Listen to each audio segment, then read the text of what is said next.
भगवान जो करता है सब अच्छा करता है। भगवान कभी बुरा करता ही नहीं है। बुरा तो हम सोचते हैं किसी के लिए, बुरा हम कर देते हैं किसी के लिए, पर भगवान कभी बुरा नहीं करता। भगवान कभी बुरा नहीं करेगा। भगवान तो हमेशा अच्छा करने वाला है। सर्वे भवन्तु सुखिनः।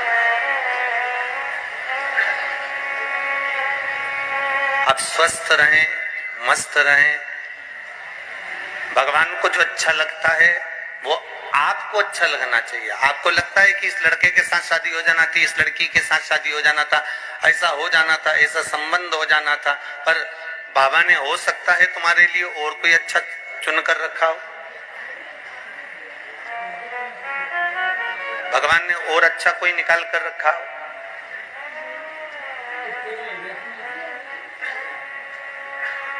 हम तो कहते हैं भगवान के मंदिर में भी जाऊं ना तो भगवान से केवल इतना कहना कि आपको जो अच्छा लगे ना मेरे लिए, बस वही करना। मेरी अच्छाई का ध्यान मत रखना कि मुझे, मैं मांग रहा हूं कि भगवान मुझे 1 लाख दे दो, भगवान मुझे 2 लाख दे दो, और भगवान का मन है कि मैं तुझे 10 लाख दूं। और आप थोड़ा सा मांग रहे हो और भगवान देना बहुत कुछ चाहता है। इसलिए भगवान से बस इतना कहना कि देना हो तो दीजिए जन्म जन्म का साथ। बस इतनी कृपा करना कि आप और हमारा संबंध बना रहे, प्रेम बना रहे। मैं जब भी आपके दरवाजे पर आऊं, आपकी चौखट पर आऊं, आपके द्वार पर आऊं, बाबा बस आपका दर्शन हो जाए, आपका दीदार हो जाए और आपके नयन दृष्टि मुझ पापी पर, मुझ जीव पर पड़ जाए और मेरा कल्याण हो जाए। और बाबा दूसरी बार जन्म भी देना तो ऐसा देना कि इस शरीर से आपका सेवा हो जाए, भजन हो जाए, कीर्तन हो जाए, मंत्र जाप हो जाए, नाम जाप हो जाए। अगर मिला है मनुष्य की देह, यदि मानव का शरीर मिला है तो उससे थोड़ा सत्कर्म हो जाए। वृक्ष ये वो देव वृक्ष हैं जिनका सुख मनुष्य को प्राप्त हो सके, मनुष्य को प्राप्त हो सके। आप थोड़ा प्रयास तो करो, प्रयास करो।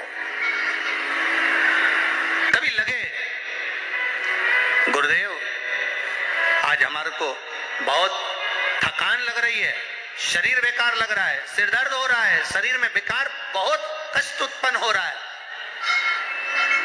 पीपल के पत्ते की 5 पत्ते पीपल के थाली के अंदर रखो और उस पे भोजन करो शंकर जी का कुंदकेश्वर महादेव का नाम लेकर। कौन से महादेव?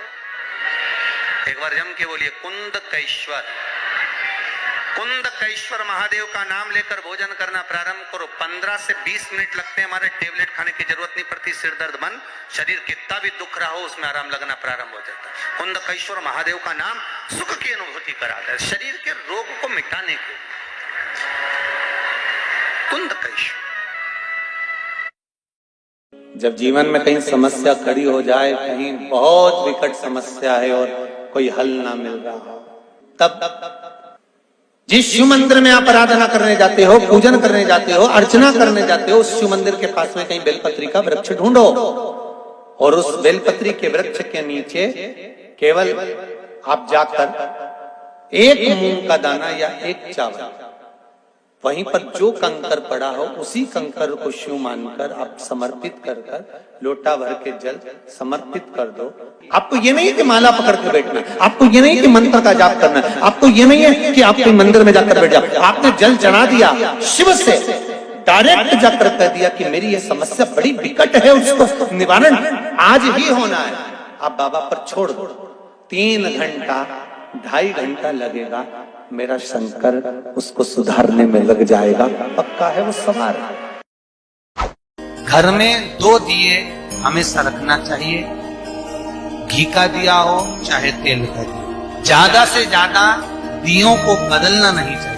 जैसे मालूम पड़े आज ये वाला दिया लगा दिया, 15 दिन चला उसको फेंक दिया, दूसरा दिया लगा दिया। शास्त्र कहता है, शिव महापुराण कहती है, जिसके घर में दिया एक लेता है और वही दिए में निरंतर बत्ती लगती रहती है तो उसके घर में संपदा की वृद्धि होती है। दिया ज्यादा नहीं। संपदा की। जैसे जिसके घर में संपदा की कमी हो, 1 रुपए कमाओ 1.25 रुपए खर्च होता हो, पैसा हाथ में नहीं दिखता हो, तो शिव महापुराण में बड़ा सुंदर वर्णन किया गया। बेलपत्री के पेड़ के नीचे सोमवार के दिन किसी ब्राह्मण को यदि या ब्राह्मण के बालक को खीर का भोजन करा दिया जाए, और यदि ये भी नहीं करा सकते तो सोमवार के सोमवार शाम के समय अगर बेलपत्र के पेड़ के नीचे घी का दिया लगाकर आए, 5 सोमवार लगाकर आइए, अपने आप लक्ष्मी में बरकत बढ़ना चालू हो जाती है, संपदा बढ़ना चालू हो जाती है। क्यों? रुद्राक्ष का वृक्ष भगवान शंकर के नयन अश्रु से बना है, और बेलपत्री का वृक्ष माता पार्वती के नयन अश्रु से। एक बात मेरी माताओं से कहना चाहूंगा, अगर घर में बच्चे चिड़चिड़े हों, क्रोध कर रहे हो, घर में बच्चे कहने पर नहीं चल रहे हैं, कहीं ना कहीं तुमको ऐसा लग रहा है कि हमारे घर के बच्चे गलत संगत में जा रहे हैं, पढ़ाई में मन नहीं लग रहा, विद्याध्ययन में मन नहीं लग रहा, कहीं सत्कर्म की ओर इनका मन नहीं लग रहा, तो मेरा निवेदन रहे कि कभी अगर मौका मिल जाए तो चंदन घिसकर, लाल चंदन को घिसकर बेलपत्री के वृक्ष पर त्रिपुंड लगाइए, और बेलपत्री के वृक्ष का वही त्रिपुंड लगी हुई उंगली भगवान देवाधिदेव महादेव के मंदिर में जाकर शंकर जी के त्रिपुंड लगाइए, और लगाने के बाद वही त्रिपुंड की घर पर जहां बच्चा जिस कक्ष में पढ़ाई करता हो या जहां सोता हो, 3 उंगली को उस घर के किसी भी टेबल, अलमारी, किसी भी स्थान पर ले जाकर लगा दीजिए, तो बच्चा कभी गलत संगत की ओर नहीं जा सकता। और उसमें शिव जी का एक नाम का स्मरण करना है, शंकर जी का एक नाम का स्मरण करना है, जिसका नाम है अवधूतेश्वर। क्या नाम है शिव जी का नाम? अवधूतेश्वर। और शिव कृपा जब तक ना हो ना, तब तक कोई सुख का भान नहीं हो सकता। महाराज, आप एक कदम भी चल नहीं सकते, आप आगे बढ़ नहीं सकते शिव कृपा की ओर। जब तक शिव कृपा ना करे तब तक शंकर का नाम निकलता ही नहीं है, शिव का नाम निकल ही नहीं पाता। अरे भाई, जितने लोग कथा सुन रहे हो ना, सब जरा ध्यान लगाकर सुनना, हमारे मुख से कितने कितने शब्द निकलते हैं, कितने शब्द निकलते हैं। और कोई जरूरी है कि दिन भर ही भगवान का नाम निकलता हो? आड़े टेढ़े शब्द तो सबसे ज्यादा निकलते हैं, अहंकार के शब्द भी बहुत निकलते। तूने भी मुझे देखा नहीं हो, तो भी मुझे जानता नहीं हो। गालियां भी मुख से बहुत निकलती हैं, आड़े टेढ़े शब्द भी बहुत निकलते हैं, ताने भी बहुत निकलते हैं, निंदा के बोले भी बहुत निकलते हैं।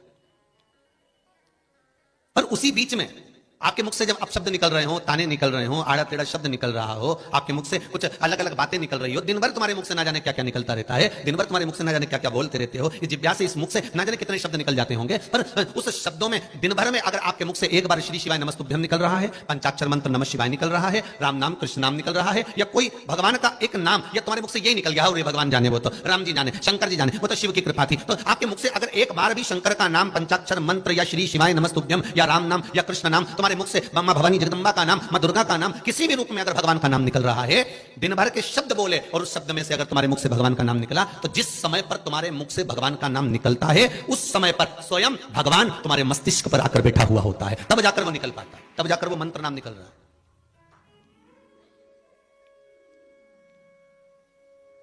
अब दिन भर में आपके मुख से जितनी बार भी शिव का नाम निकले, राम नाम निकले, कृष्ण नाम निकले, शिव नाम निकले, कृष्ण नाम निकले, समझ लेना उस समय पर वो भगवान तुम्हारे जीवन पर, कंठ पर, तुम्हारे मस्तिष्क पर, तुम्हारे सम्मुख में है, तुम्हारे सम्मुख। क्यों कहते हैं 24 घंटे में एक बार सरस्वती मुख से बोलती है? बोलते कि नहीं बोलते? हमारे यहां हमारी माता जी कहती है, तो आपकी भी माता जी ने कहा होगा, अच्छा बोला कर, 24 घंटे में एक बार सरस्वती मुख से निकलती है, भजन करा करो, स्मरण करा करो। क्यों कहते हैं कि 24 घंटे में एक बार मुख से सरस्वती निकलती है? मतलब ये पक्का है कि हमारे मुख से 24 घंटे में एक बार तो कहीं भगवान का नाम निकलता होगा, और भगवान का नाम निकलता होगा तो उस समय पर भगवान हमारे मस्तिष्क पर, हमारे कंठ पर, हमारी जिह्वा पर बैठा हुआ होता होगा। उस समय पर परमात्मा हमारे सम्मुख में हो, हमारे सामने हो, और जब भगवान का नाम हमारे सम्मुख में, जब इस वाणी से, इस कंठ से, इस